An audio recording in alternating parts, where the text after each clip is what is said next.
Good morning guys. Good morning to everyone. Welcome sa akin vlog.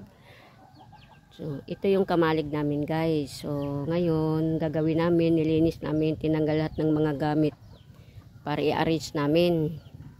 So, mag-iwan na lang kami ng kalahati dyan sa hig.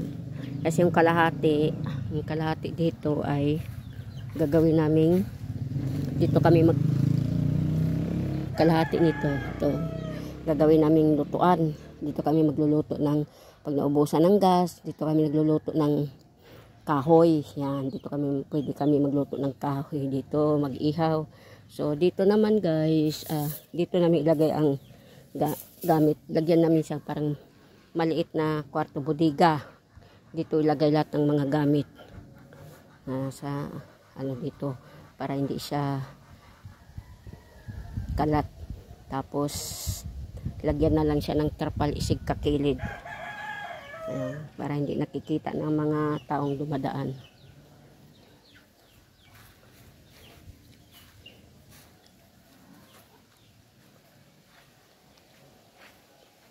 Kasi makalat siya pagka hindi mo na-arrange.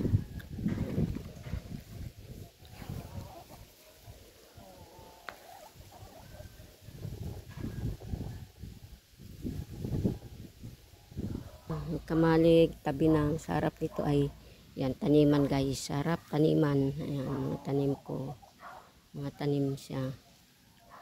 Kaya pag tanghali, pag initan, pwede ka dito mag relax dito, lagyan ng duyan dyan.